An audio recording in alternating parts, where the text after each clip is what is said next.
अब हमारा अगला सवाल है, a group of membrane bound cell organelles is, ऐसा इनमें से ग्रुप ढूंढना है जिसके सारे सेल ऑर्गेनेल्स पर मेम्ब्रेन होती हो। ठीक है, वो कौन कौन से हैं? तो चलिए पहले हम इसके बारे में बात कर लेते हैं कि ये कौन कौन से होते हैं और किस तरह से वर्क करते हैं। ओके, तो जैसे अ, हम सेल की बात कर लेते हैं। ठीक है, तो एक सेल के अंदर क्या क्या चीज़ें होती हैं। सेल, ओके, सेल में सबसे पहले होती है बाउंड्रीज। ओके, देन हम सेकंड बात करते हैं इसके अंदर, इस बाउंड्री के अंदर जो कुछ भी है वो क्या है, प्रोटोप्लाज्म। वो क्या है, प्रोटोप्लाज्म। ओके, तो इसके अंदर प्रोटोप्लाज्म, बाउंड्री में क्या क्या चीज़ें आती हैं, ये आती है, एक तो है सेल वॉल और दूसरा है सेल मेम्ब्रेन। ओके, प्रोटोप्लाज्म में फिर क्या आता है, प्रोटोप्लाज्म जो कुछ भी मेम्ब्रेन के अंदर बाउंड है वो सारा प्रोटोप्लाज्म है। अब उस प्रोटोप्लाज्म में से अगर आप न्यूक्लियस को माइनस कर देते हैं तो क्या बच जाएगा, सेल और सॉरी साइटोप्लाज्म। ओके, तो मैं क्या कर देता हूँ, इसमें से न्यूक्लियस को माइनस कर देता हूँ, ये रहा न्यूक्लियस, तो क्या बच गया पीछे, साइटोप्लाज्म। अब साइटोप्लाज्म में से अगर मैं एक चीज़ माइनस कर दूं और वो है साइटोसोल, तो पीछे जो भी बच जाएंगे वो क्या हो जाएंगे, सेल ऑर्गेनल्स। साइटोसोल, अब साइटोसोल क्या होता है फिर, साइटोसोल वो है, वो ऐसा लिक्विड एमोर्फस और पाउडर टाइप का मटेरियल जिसमें ग्रेनुलर भी हो सकता है कई बार, और ये जो मटेरियल है जिसके अंदर सारे सेल ऑर्गेनल्स फ्लोट करते रहते हैं वो है साइटोसोल। ओके, अब पीछे जो बच गया वो क्या है, cell organelles.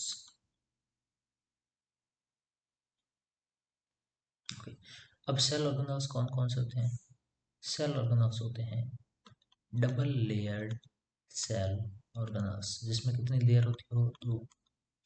Single layered cell organelles, okay, जिसके अंदर एक लेयर होती हो। ठीक है, तो ये हो जाएंगे सिंगल लेयर्ड। और तीसरे होते हैं विदाउट लेयर्ड सेल ऑर्गेनल्स, इसके अंदर कोई लेयर नहीं होती है।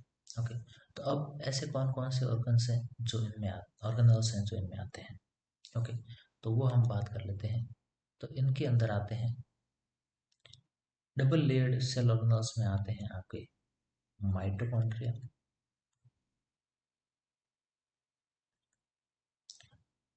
क्लोरोप्लास्ट, या फिर आप अ, इसको इसकी जगह प्लास्टिड भी समझ सकते हो, क्लोरोप्लास्ट। देन इसके बाद में आते हैं ER, Golgi body. ER means endoplasmic reticulum. Okay, Golgi body, Golgi body को गोल्गी कॉम्प्लेक्स भी बोलते हैं। और एक और है, वो है आपका ये न्यूक्लियस। ओके, तो टोटल कितने हो गए, पांच। तो इसके अंदर ये पांचों आते हैं। सिंगल लेयर्ड सेल ऑर्गेनल्स में कौन आते हैं, इसके अंदर लाइसोसोम, ग्लाइऑक्सिसोम, ओके, स्फीरोसोम, या जितने भी जो दूसरे बच गए, ठीक है, वैक्यूल,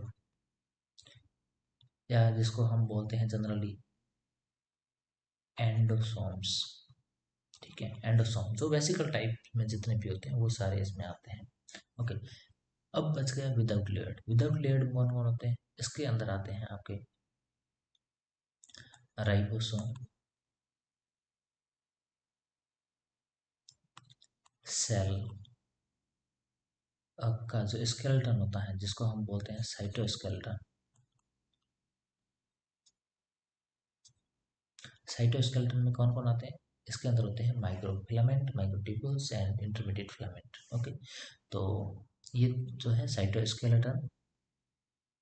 और इसके बाद में आता है इसके अंदर आपके सेंट्रोसोम। ओके, सेंट्रोसोम या सेंट्रियोल, सेंट्रियोल एक्चुअली सेंट्रोसोम से ही बनते हैं। ठीक है, तो ये जो है ये आते हैं विदाउट लेयर्ड सेल ऑर्गेनल्स में। ओके, तो अब हमें क्या सवाल पूछा गया है वो देख लेते हैं वापस से। देखो, इसमें है एंडोप्लाज्मिक रेटिकुलम, राइबोसोम, न्यूक्लियस। कौन हट गया?